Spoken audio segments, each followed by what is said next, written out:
चलिए, तो last class में हम लोगों ने ह्यूमन रिप्रोडक्शन स्टार्ट कर दिया था। तो फटाफट पहले एक बार इंट्रोडक्शन देख लेते हैं। कुछ बच्चे नए हैं, उनको भी चीजें समझ आ जाएगी, फिर हम आगे बढ़ जाएंगे। ह्यूमन रिप्रोडक्शन, ठीक है। जैसे कि आप सबको पता है कि ये इकलौता ऐसा चैप्टर है जो हर कोई पढ़ के आया होता है, हर कोई, ठीक है। जो 11th में भी होता है वो पहले 12th का ये चैप्टर पढ़ लेता है, ठीक है। सब कोई जानते हो इस बात को, है कि नहीं। तो बहुत ज्यादा डिमांडिंग चैप्टर रहता है, और जितना पढ़ने का ही मन करता है ना, उतने अच्छे अच्छे नीट वाले इसमें सवाल भी देते हैं, आपके बोर्ड वाले भी देते हैं सवाल इसमें, क्योंकि इकलौता एक चैप्टर का नहीं है। इसमें आप देखो तो ह्यूमन रिप्रोडक्शन है, फ्लावरिंग प्लांट है, रिप्रोडक्टिव हेल्थ है। ये तीनों आपस में क्या है, लिंक चैप्टर, तीनों बात रिप्रोडक्शन की ही करते हैं। इनको समझने के बाद आप जाते हो मॉलिक्यूलर लेवल पे, जिसको हम मॉलिक्यूलर बायोलॉजी कहते हैं, ठीक है, मोल बायो भी कहते हैं। फिर आप इसमें थोड़ा बहुत मेंडल की बातें कर लेते हो, तो जिसको हम जेनेटिक्स का नाम देते हैं, ठीक है, मेंडल जेनेटिक्स के नाम देते हैं। तो कुल मिला के ये चैप्टर जो है ना, ये बेसिक है, लिंक करता है सबको।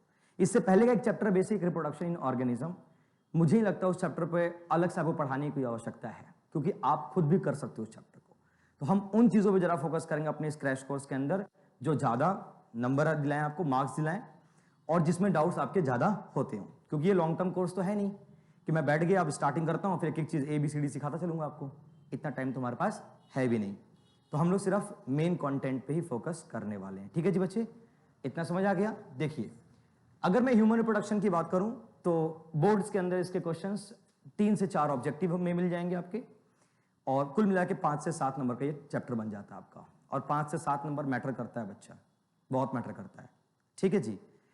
तो ह्यूमन रिप्रोडक्शन की अगर मैं बात करूं तो ह्यूमन रिप्रोडक्शन का सिंपल मतलब क्या होता है। देखो, इस रिप्रोडक्शन में हम बात किसी कर रहे हैं, ह्यूमन की, और रिप्रोडक्शन का मतलब होता है कंटिन्यूटी। क्या होता है बच्चा, कंटिन्यूटी। किस चीज की कंटिन्यूटी, अपने अपने स्पीसीज के ऑफस्प्रिंग के अंदर कंटिन्यूटी। भाई हम अगर ह्यूमन हैं तो हम चाहेंगे ना कि मेरा ह्यूमन की जो जाति है, ये जो स्पीसीज है, जो प्रजाति है, ये कंटिन्यू करे। हम चाहेंगे कि ह्यूमन की प्रजाति हमारे तक सीमित रह जाए। हम नहीं चाहते हमारे बाल बच्चे आगे बढ़ें, और नहीं चाहते उसके भी बाल बच्चे आगे बढ़े। नहीं, इनफैक्ट तुम नहीं चाहते होगे, लेकिन हमारे पीछे वाले तो चाहते हैं ना बढ़े। तो वैसे ही बायोलॉजी में भी हर स्पीसीज की कंटिन्यूटी बहुत ही जरूरी है, और हर स्पीसीज ये चीज कोशिश करता है कि उसकी स्पीसीज की कंटिन्यूटी क्या रहे, मेंटेन रहे। बहुत बच्चों वाला डेफिनेशन है, जानते हैं आप लोग। चूंकि हम ह्यूमन की बात कर रहे हैं तो इसके अंदर पहले तो कुछ मेथड्स हैं, कुछ कह सकते हो स्टार्टिंग फंक्शंस हैं, जो कि इस रिप्रोडक्शन के अंदर इन्वॉल्व रहते हैं। खुशी तुम ही हो ना, अच्छा अभी देखा तुम्हें, कहां छुपी हुई थी, ठीक है। तो ह्यूमन रिप्रोडक्शन में पहला हमारे पास जो है बच्चा फंक्शन, उसे कहते हैं, बताओ, गैमेटोजेनेसिस। फटाफट बोलते चलना आप लोग, गैमेटोजेनेसिस। पहले गैमेट बनाओ, बना लिया, बना लिया, सबने बना लिया। चलिए अब इंसेमिनेट कर देते हैं, इंसेमिनेशन बोलो, क्लियर है, ठीक है। अगला क्या करेंगे सर, इंसेमिनेट हो चुका है, पहुंच गया फीमेल के बॉडी में। अगला स्टेप क्या हो जाना बच्चा, फर्टिलाइजेशन। आसान था, अच्छा बहुत बढ़िया सर। अगर अब फर्टिलाइजेशन हो चुका है, अब अगला काम है प्लांट इम्प्लांटेशन, कि जो चीज अब सेल बन गई, जो जाइगोट बन गई, जो हमारा तैयार हुआ है ना सर, अब वो प्रॉपरली एम्ब्रियो से फीटस बन जाए। लेकिन इम्प्लांटेशन की सिचुएशन क्या है, ऐसा नहीं कि जाइगोट जाके इम्प्लांट हो जाता है। जाइगोट बच्चा पहले किस में कन्वर्ट होता है, 32 सेल स्टेज, ठीक है जी, जिसको हम लोग ब्लास्टोसिस्ट भी कहते हैं। क्या बोलते हैं बच्चा, ब्लास्टोसिस्ट या ब्लास्टूला इसका स्टेज होता है। और फिर तब जाके ये एम्ब्रियोनिक स्टेज के अंदर कहां डेवलप हो जाता है, यूट्रस के वॉल पे। अभी आगे फिर डिस्कस करना हमें, चूंकि यह इंट्रोडक्शन तो बता दिया आप लोगों को, ठीक है ना। जो जानते होंगे वो जान गए, जो नहीं जानते होंगे पेशेंस रखें, आगे जान लेंगे वो। इम्प्लांटेशन हो गया भैया। अब उस चीज को हमें ना कुछ वक्त देना है अपने फीमेल बॉडी के अंदर। ऐसा तो नहीं कि इम्प्लांट हो गया अब खत्म, बच्चे तैयार हो गए बेटा, एक दिन में तैयार तो होता नहीं कोई बच्चा, टाइम लगता है उसके अंदर, फिटस को रेडी होने में टाइम लगता है। तो वो जो टाइम लेंथ है उसे क्या ही बोलते हैं, उस टाइम पीरियड को क्या बोलते हैं, जेस्टेशन। तो कोई पूछे जेस्टेशन क्या है, एक शब्द में आंसर देना, वो टाइम पीरियड है। वो टाइम पीरियड जिसमें एम्ब्रियो जो है वो फीटस में तैयार हो जाता है। और ये ऑर्गेनिज्म टू ऑर्गेनिज्म वेरी करता है। ह्यूमन की टाइम पीरियड क्या होती है, 9 मंथ्स, ठीक है। कुछ ऑर्गेनिज्म के साल भर का होता है, 2-2 साल का होता है, कुछ 4-5 महीने में भी हो जाते हैं। कुत्ते के अंदर क्या होता है, कुत्ते बिल्ली के अंदर 5 to 6 मंथ, ठीक है, लगभग। तो वो डिपेंड करता है बेटा ऑर्गेनिज्म टू ऑर्गेनिज्म। चलिए भैया, जेस्टेशन करा दिया हमने, अब क्या कराना हमें? पार्चुरेशन। पार्चुरेशन, अब पार्चुरेशन में क्या होना है भाई? बच्चा हो गया, बाहर निकाला जाए, डिलीवर आउट करे, ठीक है जी, that is called what? Parturition. एक सातवां है, वैसे सीक्वेंस में ही पढ़ना उसको, लेकिन कभी कभी लोग छोड़ देता है, लेकिन मैं बता देता हूं उसको। लैक्टेशन, क्या बोलते हैं?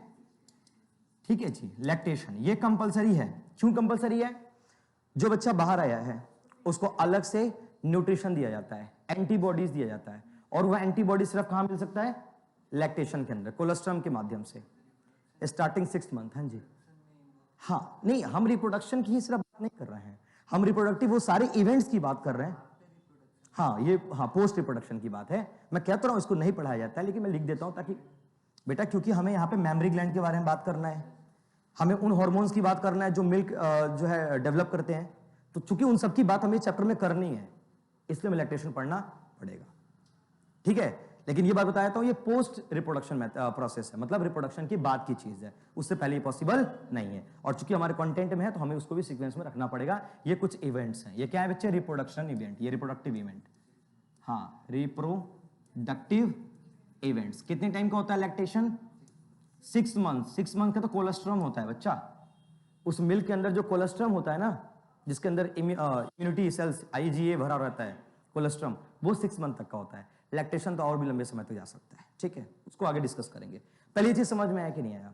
अरे जो येलोइश मिल्क होता है ना मदर का, कहते हैं ना माँ का पहला दूध बहुत जरूरी है, वो इसलिए कहते हैं क्योंकि आफ्टर बर्थ वो 6 महीना वो स्पेशल मदर के मिल्क आता है, उसको कोलेस्ट्रम कहते हैं, जिसके अंदर भर भर के इम्यूनोग्लोबिन सेल्स होते हैं हमारे, और जो हमारे उन बच्चों को डिजीज से, इंफेक्शन से, पैथोजन से प्रोटेक्ट करते हैं। अगर बच्चे को ये चीज ना मिले तो जाहिर सी बात है, चांसेस है कि वो क्या हो जाएगा? अरे इन्फेक्ट हो जाएगा, बीमार पड़ जाएगा, ठीक है जी। फिर इसको अगर कोई ऑप्शन है नहीं तो हम फिर मेडिसिनली उसको वो इम्यूनिटी प्रोवाइड कराते हैं, इंजेक्शन के थ्रू, दवा के थ्रू। लेकिन नेचुरल मेथड कौन सा हमारे पास? That is what? लैक्टेशन। बात समझ आ गई? बहुत बढ़िया, आगे बढ़े, चलिए, ठीक है। नेक्स्ट बच्चा हमारे पास है, नेक्स्ट कॉन्सेप्ट है रिप्रोडक्टिव सिस्टम। रिप्रोडक्टिव सिस्टम में हमें पता है, आप सबको पता है, हम सब ह्यूमन कौन से वाले हैं? सेक्सुअल मेथड वाले। कौन से वाले बच्चा? सेक्सुअल। हम लोग ये सेक्सुअल तो है नहीं, हम लोग कौन से हैं? सेक्सुअल मेथड वाले। तो अगर हम सेक्सुअल मेथड वाले हैं तो हमारे लिए 2 पेरेंट्स की आवश्यकता है, एक मेल एंड दूसरा बच्चा फीमेल। इनके साइन को भी याद रख लो सब। मेल के अंदर सर्कल के बाद एक एरो लगाना होता है, और फीमेल के अंदर सर्कल के बाद एक प्लस लगाना होता है, ठीक है। ये साइन भी इंपॉर्टेंट है, आपको हर कोई मेल फीमेल लिख के नहीं बताएगा, ये साइन से भी समझ जाना कि हाँ ये मेल और फीमेल की ही जो है बात हो रही है। Is it clear? चलिए, मेल की बात करें तो मेल में हमने बताया था कि अगर रिप्रोडक्टिव पार्ट की बात करें तो कौन कौन से पार्ट होते हैं बताओ? हाँ, एक तो प्राइमरी हो गया बच्चा, जिसको हम लोग बोलते हैं प्राइमरी, हाँ, रिप्रोडक्टिव ऑर्गन या सेक्स ऑर्गन। रिप्रोडक्टिव ऑर्गन बोल लो या फिर सेक्स ऑर्गन बोलो, क्लियर है जी? ये हो गया सर प्राइमरी। तो दूसरा वाला ऑटोमेटिक कौन सा हो जाएगा फिर? सेकेंडरी। क्या सेम फीमेल में भी रिपीट होगा? ऑफ कोर्स होगा sir, primary and secondary. Sex organ बोल लो या फिर रिप्रोडक्टिव ऑर्गन बोल लो। प्राइमरी के बारे में हमने क्या बताया था आपको, बताइए? हाँ हाँ हाँ, जो मेन रिस्पॉन्सिबल, सीधे क्या हो सकते हो, क्या होते हैं बच्चा वो? Main, main not male, main responsible. English, I can walk English, I can talk English. अच्छा, मेरे कुछ नहीं दिया, ओके ठीक है, फिर भी बेइज्जती तुम्हारी हो गई है। तो ये क्या है? मेन रिस्पॉन्सिबल है, क्या बच्चा? मुख्य रिस्पॉन्सिबल। ठीक है, सबसे ज्यादा इंपॉर्टेंट इसी का होता है, क्योंकि प्राइमरी का सबसे ज्यादा रिस्पॉन्सिबिलिटी होता है, इसलिए इसको प्राइमरी बोलते हैं। और सेकेंडरी वालों का उतना रिस्पॉन्सिबिलिटी नहीं होता और उतना इन्वॉल्वमेंट भी नहीं होता, वो कह सकते हो एज अ हेल्पर है, एसेसरी है। मेन लोग कौन है हमारे? प्राइमरी। कौन सा भाई मेल के अंदर प्राइमरी कौन है? टेस्टीज, ठीक है जी। सेकेंडरी के अंदर आते हैं, सेकेंडरी में कौन कौन से हमारे हैं बच्चा? हमारे डक्ट्स हैं, पहले तो डक्ट्स हैं हमारे पास, जिसको हम कौन सा डक्ट्स बोलते हैं? Accessory duct. डक्ट मतलब क्या होता है? रास्ता, जहां से हमारा स्पर्म निकल के जाने वाला है। दूसरा बच्चा बताइए? ग्लैंड्स। तीसरा बच्चा हमारे पास जेनाइटल पार्ट, जिसमें पीनस आता है हमारे पास। क्या आता है? पीनस, ठीक है। पेनिस भी कह सकते हो, तुम्हारे पे डिपेंड करता है, पीनस भी बोलते हैं उसको, ठीक है। चलिए, तो चलो ये सर इंट्रोडक्शन करा दिया अपने मेल के बारे में। अब फीमेल, उनके बारे में बात करते हैं। फीमेल में कौन सा है बच्चा? ओवरी। क्या जा, ये क्या सवाल था अंजलि? प्राइमरी बच्चा, ओवरी। सेकेंडरी में बताइए, सेम चीज रिपीट हो जाएगा, इनमें भी डक्ट्स है। हाँ, इनके डक्ट्स को एक नाम बताया था मैंने, हाँ नहीं नाम ओविडक्ट। क्या बोलते हैं इनको? वो रास्ता जहां से एग निकल के जाता है या उस रास्ते से होके जाता है, एग को बोलते हैं ओवा, डक्ट मतलब रास्ता, तो नाम क्या हो गया? ओविडक्ट। दूसरा बताइए बच्चा, फिर से ग्लैंड्स हमारे में, इसमें भी 2 ग्लैंड्स बताए थे, बार्थोनिन, पैरायूरेथ्रल ग्लैंड, अभी बताऊंगा आगे, टेंशन मत लो। और आखिरी इसमें भी क्या है? जेनाइटल पार्ट, जो कि मेन ओपनिंग है। कौन कौन से होते बताया था मैंने? वजाइना कह सकते हो, और वजाइना को ओपनिंग को क्या बोलोगे? वुल्वा या वल्वा। इसमें पेनिस बोल सकते हो आप या पीनस। क्लियर है? ये इंट्रोडक्शन समझ आ गया? हाँ बोलो बोलो, क्या हुआ? ठीक है जी, क्या ये सारी बातें क्लियर हो गई? इंट्रोडक्शन क्लियर है? अब आते हैं हम लोग डिटेल स्टडी करते हैं किसके बारे में? टेस्टिस के बारे में। ठीक है जी, ज्यादा स्पीड तो नहीं लग रहा ना? ठीक, काश ये चीज नो सर तुम पूरे 3 महीना तक बोल दो, मजा आ जाएगा, है कोर्स भी खत्म हो जाएगा। चलो ठीक है, अब देखो बात करते हैं सर टेस्टिस की। किसकी बात करेंगे? टेस्टिस की। आप चाहो तो मेरे साथ साथ कॉपी कर भी सकते हो, और चाहो तो फिर लेक्चर अपलोड हो ही जाएगा तो वहां से मिल ही जाना है, या फिर लेक्चर के एंड में आप इसका फोटो भी क्लिक कर लेना, क्योंकि अब उतना समय हम नहीं देंगे कि करो लिखो, हमको जहां समय देना हम वहीं देंगे आपको। मुझसे एक्सपेक्ट मत करना है सर लिखना है, सर रुकिए ना तो थोड़ा सा, तो फिर हम रुकेंगे बाबू, तो फिर आपका ग्रेजुएशन में कोर्स खत्म करा पाएंगे। इसलिए तो नहीं आया ना मेरे पास। आप लोग क्या देख के आओ? क्रैश कोर्स, वो कोर्स जो क्या कर दिया आपको? क्रैश। ठीक है जी, चलिए ओके। टेस्टिस की बात करते हैं बच्चा, देखिएगा सुनिएगा, बहुत ही इंटरेस्टिंग चीज है। इंटरेस्टिंग क्या मतलब? टेस्टिस में क्या इंटरेस्टिंग है? टेस्टिस टॉपिक इंटरेस्टिंग है, ठीक है जी। देखिए टेस्टिस की अगर हम बात करें तो आपको सबको बताया था मैंने, इसमें एक पाउच होता है पहले तो, इस तरह का पाउच। ये कुछ ज्यादा ही मैंने पतला बना दिया, ये मैंने एल्वेलाई बना दिया, थोड़ा वो ना 11th में पढ़ा रहा हूं ना, तो उसमें फीलिंग आ जाती है। हाँ, ये हो गया स्कॉटम। क्या बोलते हैं इसको बच्चा? स्कॉटम। ये पे क्वेश्चन पूछा गया है, दिस इज योर स्कॉटम। ठीक है जी, इसमें भी फोसा ओवैलिस वगैरह होता है, ठीक है, लेकिन हमें वो सब डिस्कशन नहीं करना, हमें सिर्फ अपने काम से काम लगाना है, ठीक है जी। अब जो बढ़िया स्कॉटम है, इसी के अंदर हमारे पास क्या है? टेस्टिस स्टोर्ड है, ठीक है जी। आपको मैंने बताया है ऑलरेडी लास्ट क्लास में कि ह्यूमन के अंदर ऑलमोस्ट सारे ऑर्गन क्या है? ऑलमोस्ट क्या, मैक्सिमम सारे ऑर्गन क्या है हमारे बॉडी के अंदर है। ये इकलौता ऐसा ऑर्गन है जो बॉडी के बाहर है। इसका वजह था ना, वजह बताया था, टेम्परेचर। ऑफ कोर्स क्या वजह है बच्चा? टेम्परेचर।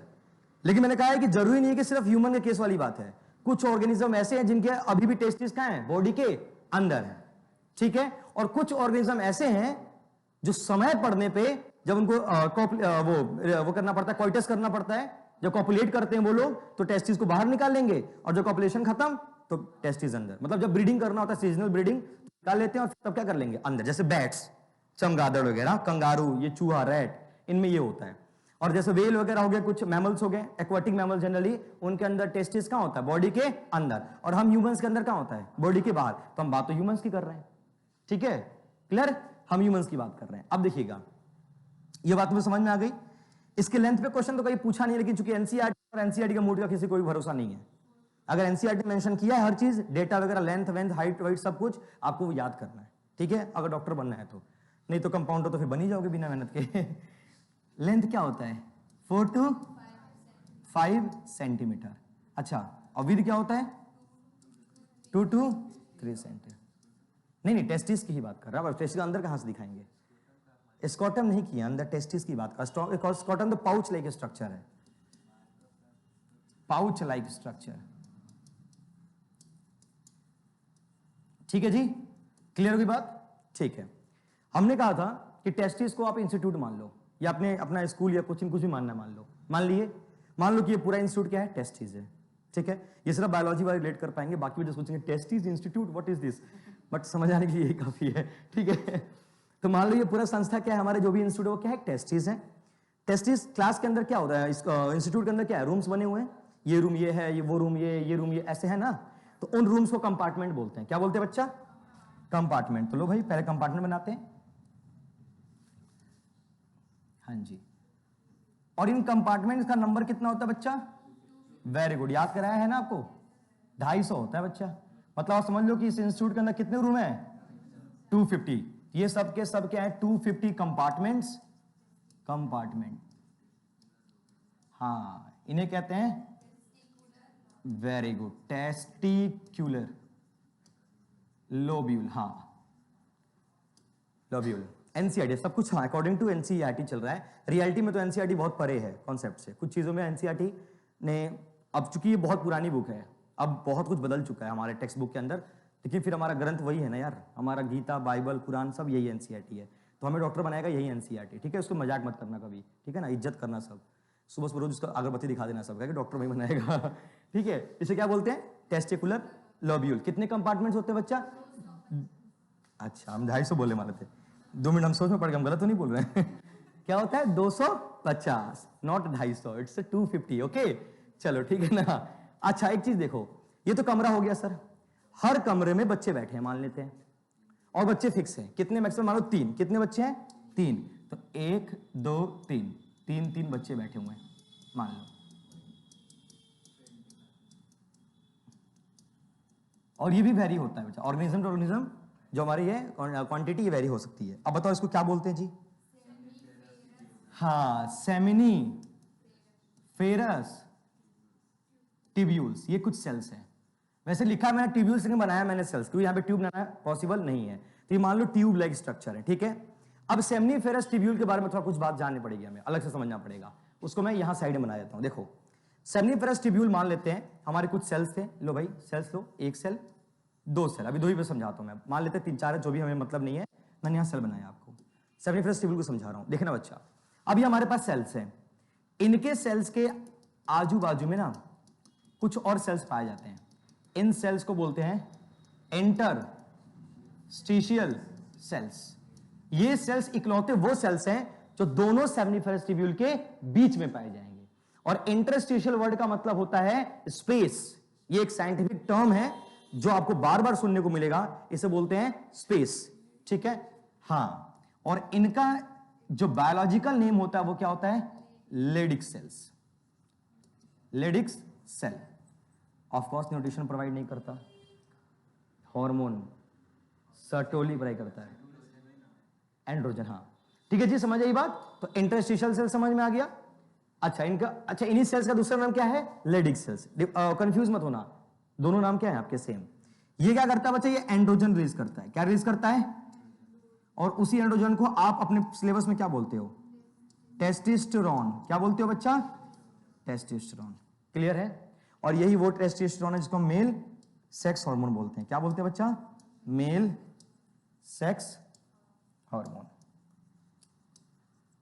बात समझ आई? मतलब ये वही सेल हैं जो सेमनीफेरस ट्यूब्यूल के अंदर इनिशिएशन कराते हैं, क्या? स्पर्म फॉर्मेशन को। ये वही लोग हैं जो दबाव डालते हैं, भाई स्पर्म बनाओ, अगर ये नहीं रहा तो स्पर्म नहीं बनेगा। इनफैक्ट स्पर्म छोड़ो, आपके बॉडी के अंदर जो मस्कुलर डेवलपमेंट है, आपके जो साउंड क्वालिटी है, बच्चे से जब बड़े हुए ना, तो हम बच्चों, लड़के हो चाहे लड़कियां, बच्चे में सबकी आवाज सेम होती है। मतलब सबका आवाज जो हाई पिच होता है, तीखा वाला आवाज होता है। लेकिन जैसे जैसे बड़े होते हैं हमारा एडम्स एप्पल बाहर आ जाता है, और हमारी आवाज जो होती है वो क्या हो जाती है? ऑटोमेटिकली भारी हो जाती है और बहुत हैवी होती है। और जितनी लड़के की आवाज जितनी डेप्थ होती है ना, वो उसके टेस्टोस्टेरोन लेवल को भी एक्सप्लेन करता है कि हाँ इसका आवाज बहुत डेप्थ है। और कुछ लोगों की आवाज ना बड़ा भी हो जाए तो भी वही प्लेन वाली आवाज होती है, ठीक है? तो यहां पे आवाज का भारी होना भी कौन रिस्पॉन्सिबल करता है? टेस्टोस्टेरोन। मसल्स का साइज बढ़ना, आप मुस्टैंडे बनते हो ना, मसल्स ग्रो कराते हो ना बॉडी में, that is because of testosterone. ये जो बॉडी बिल्डर्स वगैरह लोग होते हैं ना, आप देखते हो एकदम मसल्स बना देते हैं, रियलिटी में ऐसा पॉसिबिलिटी नहीं है। रियल लाइफ में बहुत कम चांस है कि किसी की बॉडी उतने ज्यादा बल्क हो सकते हैं। तो उसमें भी किसका सेवन किया जाता है आर्टिफिशियली? टेस्टोस्टेरोन का। इसको स्टेरॉइड भी बोलते हैं। ये स्टेरॉइडल हार्मोन है। टेस्टोस्टेरोन क्या है? स्टेरॉइडल हार्मोन, जिसका अलग से सेवन किया जाता है बॉडी में, ताकि बॉडी को धोखा दिया जा सके। बॉडी को लगेगा अरे यार बहुत टेस्टोस्टेरोन है, इसका मसल्स और बढ़ा दो, और बढ़ जाएगा। हाँ जी, हाँ ट्रॉफी जीत जाइएगा। नहीं वो तो लेकिन मेरा मेहनत तो यहाँ भी लगेगा ना। ऐसा थोड़ी मैं आप वर्कआउट करना छोड़ दोगे, रात में सो, सुबह सुबह मसल्स निकल जाएंगे आपके, ऐसा थोड़ी ना है। ठीक है जी, कहानी समझ में आया? तो एंड्रोजन टेस्टोस्टेरोन क्लियर हो गया। अच्छा, यहां पे कुछ और सेल्स होते हैं बच्चा, और वो हर सेल्स का नेचर है। यहां पे छोटे छोटे कुछ और भी सेल्स होते हैं, इन्हें हम कहते हैं WBC। क्या बोलते हैं? WBC। इनका क्या रोल है? अरे भाई इसका रोल ही क्या पूछ रहे हो भाई? डिजीज फाइटिंग सेल्स हैं। कोई इन्फेक्शन हो गया, कोई पैथोजेनिक अटैक हो गया, तो उससे भी कोई निपटने वाला चाहिए ना, तो वो कौन संभाल लेगा वहीं पे? WBC। तो वो इंटरस्टिशियल के आजू बाजू में ही प्रेजेंट होता है। ठीक है जी।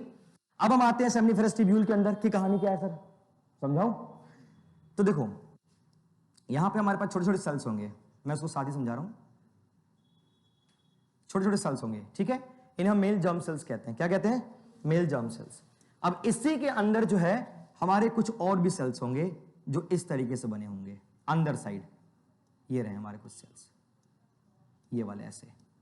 अब ये जो मेल जर्म सेल्स है ना बच्चा, ये क्या बनाने वाला आगे चल के? स्पर्म। यही क्या बनाने वाला आगे चल के? स्पर्म। मैं यहां बना देता हूं ऐसे करके, ठीक है जी। आगे क्या बनाने वाला बच्चा? स्पर्म। अब ये स्पर्म जब बन जाएगा ना, तो ये स्पर्म आगे चल के न्यूट्रिशन के लिए कहां जाएगा? इस सेल के अंदर जाके अपना सर घुसा लेगा ऐसे, इन सेल्स के अंदर ऐसे। समझ रहे हो?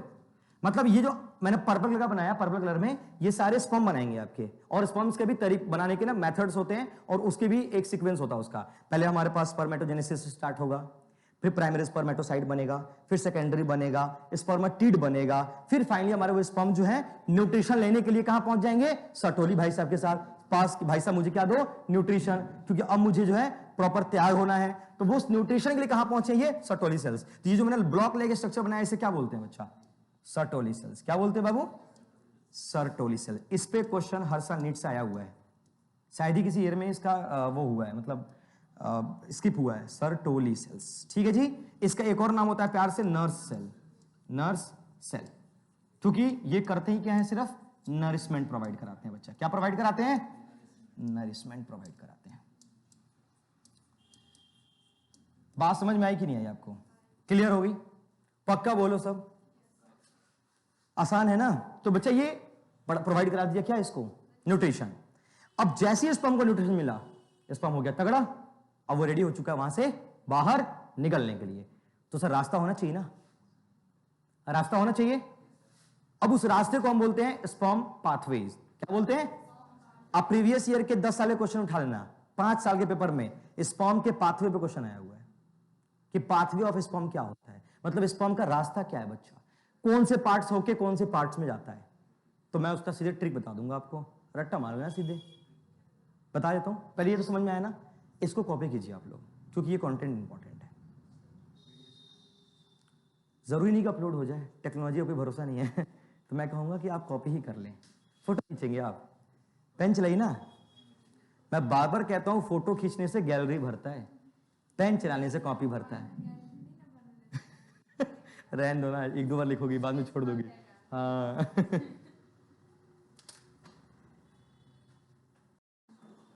चलिए, तो अगला हमारे पास पार्ट है पाथवे ऑफ स्पर्म। ठीक है, मतलब नेक्स्ट हमारे पास देखो, अभी मैंने क्या समझाया आपको, हमने इस चीज में क्या देख लिया? टेस्टिस देख लिया। अब नेक्स्ट हमारे पास क्या है? डक्ट वाले पार्ट को देखना, मतलब एसेसरी डक्ट्स कौन कौन से हैं, और इसी डक्ट से आपको मैंने पाथवे भी समझा देना है। ठीक है जी, आए हम डक्ट्स में? गुड, रेडी, बढ़िया। देखिए जी, नेक्स्ट टॉपिक है बच्चा हमारे पास एसेसरी डक्ट्स।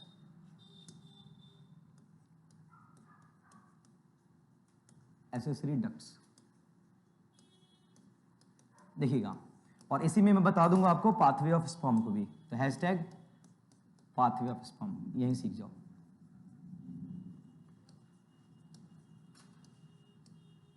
और बहुत ही ज्यादा इंपॉर्टेंट और बहुत ही ज्यादा आसान भी है, बस अगर आपको आ गया समझ में तो, नहीं तो फिर खेलते रहे ना, नहीं आएगा समझ। देखिए जी, समझते बच्चा, पाथवे ऑफ स्पर्म की बात करते हैं। देखो इसलिए भी डायग्राम बनाना पड़ेगा पहले तो आपको। ये हमारे पास टेस्टिस का एक पार्ट ले लिया मैंने, ये हमारे पास फिर से टेस्टिकुलर लोब्यूल्स, ठीक है, अंदर बैठे हमारे पास सेमनीफेरस ट्यूब्यूल्स, वो आप समझ गए होगे, थोड़ा ऐसे बनाता हूं ट्यूब की जैसा दिखिए आप लोगों को। ठीक है, यहां से कनेक्शन होता है बच्चा, एक और पार्ट है हमारे पास जिसको हम लोग बोलते हैं ना ना ना ना रेटे टेस्टिस। क्या बोलते हैं? रेटे टेस्टिस। बता रहा हूं, रुको जरा सब्र करो। ठीक है, रेटे टेस्टिस है। रेटे टेस्टिस के बाद जो है हमारे पास, अब ये निकलेगा हमारे इस टेस्टिस से बाहर, तो हमारे पास अब कौन आएगा, वास इफ्रेन, ठीक है। उसके बाद आएगा हमारे पास एक स्पर्म का स्टोरिंग एरिया, जहां पे स्पर्म को स्टोर रखते हैं, स्पर्म वहां जाके स्टोर होता है, वेट करता है, एपिडाइडमस। उसके बाद जाएगा वास इफरेंस, फिर एम्पुला से होते हुए कहां पहुंच जाएगा आपका, एजैकुलेटरी डक्ट में, और फिर हमारे पास यूरेथ्रा के अंदर। छोटी सी चीज है, अब मैं लिख दूंगा, सीक्वेंस समझ में आ जाएगा आपको। अब इसका ट्रिक क्या है, ध्यान से, इसका ट्रिक है बच्चा STEEVE, ये एक नाम है ना, स्टीव, क्या नाम है इसका, स्टीव, ठीक है। ये ट्रिक है, आपको ये क्वेश्चन 4 नंबर दिला दिया आज मैंने, बस इसको याद कर लो सब। एस का मतलब होता है, मैं लिख देता हूं यहां पे, सेमिनिफेरस टिब्यूल। बच्चा ये तो पहले से ही पता है ना सर, कि हमारे पास जो है स्पर्म कहां बनेगा, सेमिनिफेरस टिब्यूल्स के अंदर। टी वर्ड का मतलब है रेटे टेस्टिस, क्योंकि रेटे में टी आ रहा है ना, रेटे टेस्टिस। इस ई वर्ड का मतलब है वास इफरेन, क्या नाम, सॉरी एपिडाइडमस, क्या नाम है, एपिडाइडमस, नो सॉरी वास इफरेन ना पहले, हाँ सॉरी वास इफरेन। दूसरे वाले ई का नाम है एपिडाइडमस, डाइडिमस, ठीक है। अगला भी हमारे पास वास डिफरेंट, और आखिरी समझ गए होगे, इजैकुलेटरी डक्ट, नहीं एम्पुलर पाथवे में नहीं आता बच्चा, वो रीजन को बोलते हैं। कोई भी रीजन बायोलॉजिकल में अगर बल्ज हो जाए ना ऐसे फूला सा, उसे एम्पुला बोल देते हैं, इजैकुलेटरी डक्ट। और फाइनली हमारे पास कहां, यूरेथ्रा, ओपनिंग यूरेथ्रा या यूरोजेनिटल ट्रैक्ट बोल सकते हो, याद हो गया। अब इसमें लगा दो, लेबल कर दो, ये वाला पार्ट कौन सा है, सेमिनिफेरस टिब्यूल। ये वाला पार्ट कौन सा है, ये जो मैंने निकाला है यहां, भाई ये वाला रेटे टेस्टिस। ये वाला रीजन कौन सा है, एपिडाइडमस, पहले ये एपिडाइडमस है, और ये वाला कौन सा है, वास इफरेन। ये कौन सा है, एम्पुला, ठीक है। उससे पहले हमारे पास कौन आएगा, वास डिफरेन, फिर हमारे पास कौन आएगा, एजैकुलेटरी डक्ट, और लास्ट में कौन आएगा, यूरेथ्रा। समझ में आया क्या, कठिन था, मेरे को आई थिंक 2 मिनट लगा बनाने में और समझाने में, और आपको 1 मिनट लगा होगा समझ आने में। नहीं आया समझ, ट्रिक तो करना भाई, क्या समझना है इसमें, और ये तो बता ही रखा मैंने, ये सब बॉडी के पार्ट्स हैं। अच्छा, कुछ क्वेश्चन अगर पूछ दिया कभी, बहुत अच्छा पूछ देगा, तो वैसे नहीं है एनसीईआरटी में, तो नहीं पूछने के चांसेस हैं, लेकिन फिर भी आप कुछ क्वेश्चन के लिए ना अलग से तैयार रहो। आप एक वॉरियर हो, वॉरियर लोगों के लिए ये शिकायत नहीं होता कि हमारे पास कोई आगे गोली मारेगा तभी हम जो है उससे लड़ पाएंगे। आप तैयार होकर, गोली पीछे से भी चल सकती है, जो हमला जो है वो पीछे से भी हो सकता है, और आपको बिना बताए भी हो सकता है, ठीक है। तो वॉरियर बनना है, वॉरियर नहीं बनना आपको, ठीक है जी, दोनों में फर्क है। तो इससे क्वेश्चन पूछता है स्टोरेज ऑफ स्पर्म, बस ये याद रख लो सब, कि एपिडाइडमस वो रीजन होता है जहां पे स्पर्म क्या होता है, आके स्टोर्ड रहता है, रुका रहता है। और इसके भी 2 हिस्सा हैं, कैपुट है और कॉर्डा है, वो नहीं पढ़ना तुम्हें, बस याद रख लो। नहीं, हमको पता है, हम खुद ही बोल रहे हैं। धन्यवाद, आप बता दिए हमको, आप नहीं बता हाँ जी, हाँ एम्प्यूल है, ठीक है जी, इसको तो नोट करो सब। नहीं, 1 week, max to max 1 week. Sperm हमारा एक हफ्ते से मैक्सिमम वेट करेगा, 7 दिन 8 दिन हो सकता है, उससे ज्यादा नहीं। आ जाओ रूही आ जाओ। अच्छा, उसकी डांट के बाद तुम पहले आ गई आज।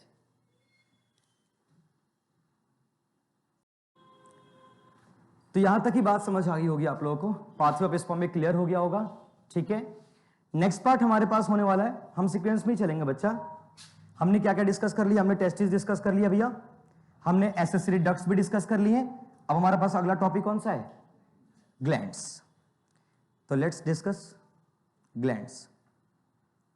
देखिएगा, ग्लैंड्स की बात करूं बच्चा मैं, ग्लैंड्स, और अभी बात किसी हो रही है, सिर्फ मेल की बात हो रही है, तो फीमेल वाला मत उतारना सब। ग्लैंड्स में कितने टाइप के होते हैं बच्चा, हमारे पास 3 टाइप के ग्लैंड्स होते हैं। पहला वेसल्स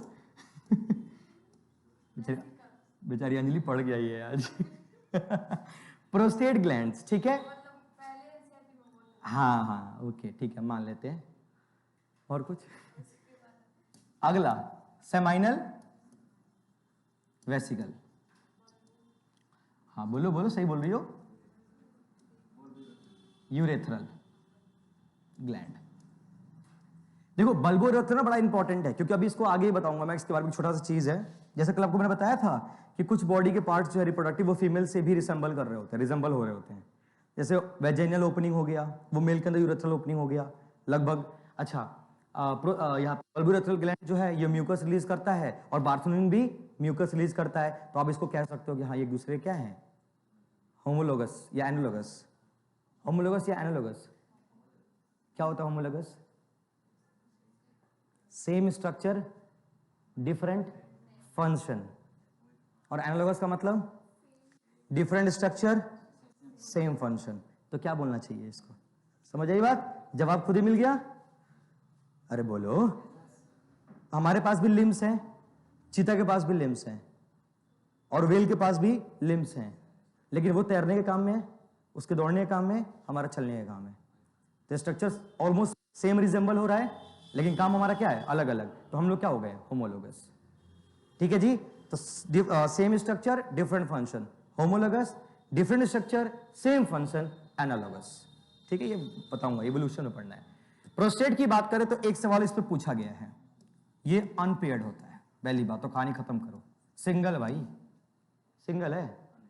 दुख समझ रहे हो इसका, क्या है, सिंगल है, सुखी है, हाँ कह सकते हैं, ये बात मैं मानता हूं यार।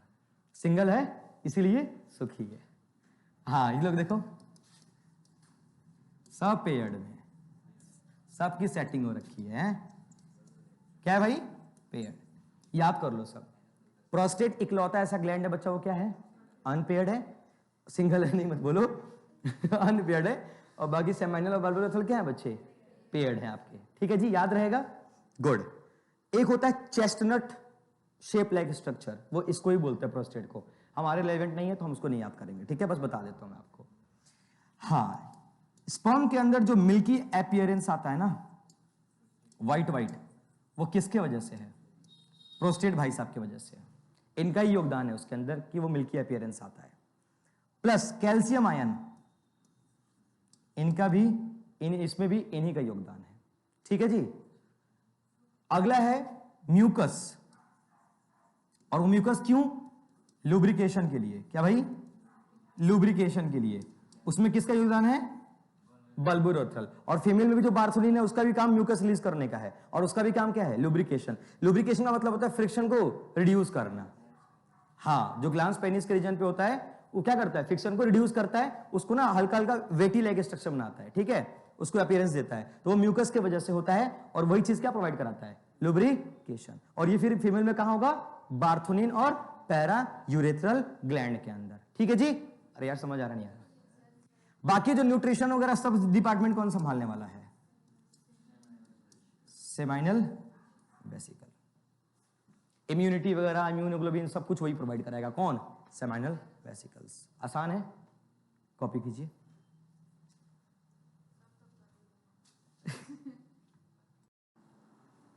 क्लियर है बच्चा? तो आपकी आज की सभा यहीं समाप्त की जाती है। आज हम लोगों ने क्या क्या देखा, फटाफट पहले इंट्रोडक्शन देख लेते हैं। हमने आज इंट्रोडक्शन देखा, चलिए एक बार रिवाइज कीजिए बच्चे सारे। हमने आज ये देखा स्टार्टिंग में, इससे पहले भी कुछ देखा था ना शायद, हाँ ये देखा था हमने। ये इवेंट्स हैं, कुछ रिप्रोडक्टिव इवेंट्स जो कि सीक्वेंस मैनर में होते हैं। अच्छा कभी सोचो कि दैट ये हो जाए, पॉसिबल है क्या, कहां से हो जाएगा? तो ये सब सीक्वेंशियल है, कह रहे कहां से हो जाएगा, तो हम भी कहां करें हो जाएगा, हम तो पूछे हैं बस ये सब क्या है, सीक्वेंशियल इवेंट्स हैं जो अपने अपने सीक्वेंस पे ही होते हैं। ठीक है, आपको इसको सीक्वेंस में याद करना है, ऑल्टरनेशन तरीके में याद मत करना सब। ठीक है जी। चलिए अगला क्या था बच्चा, हमने फिर रिप्रोडक्टिव सिस्टम को बाइफर्केट किया, क्लासिफाई किया मेल और फीमेल के अंदर। फिर फर्दर क्लासिफिकेशन हमने प्राइमरी और सेकेंडरी के अंदर किया। फिर हमने प्राइमरी में देखा कि टेस्टिस होता है, सेकेंडरी में डक्ट्स होते हैं, ग्लैंड्स होते हैं और जेनेटल पार्ट्स होते हैं। सेम चीज हमने फीमेल के अंदर भी रिपीट कर दिया। बोलो बाबू क्लियर है? अच्छा जी, नेक्स्ट देखते हैं। फिर हमने आराम से टेस्टिस बनाया, उसके अंदर फिर हमने टेस्टिकुलर लोब्यूल्स देखे, फिर उसके अंदर से हमने वेस्टिब्यूल देखा, फिर हमने उसके साइड में सेल्स को देखा, फिर हमने देखा कि स्पर्म कहां बनता है और कौन कौन से सेल्स जो हैं हार्मोन और कौन से नरिशमेंट प्रोवाइड करने में रोल प्ले कर रहे होते हैं। फिर हमने लास्ट में पाथवे ऑफ स्पर्म देखा कि स्पर्म का रास्ता क्या है, कहां से निकल के जाता है, और चूंकि पाथवे का हमने फिर ट्रिक भी देख लिया और आसान था हमारे पास, याद भी हो गया। और फाइनली हमने ग्लैंड्स को भी डिस्कस कर लिया, जो कि बहुत आसान था। ठीक है जी, दैट्स ऑल फॉर टुडे। मिलते हैं फिर कल, सेम टाइम सेम जगह। क्या कह रही है? नहीं, ये नर्सरी है।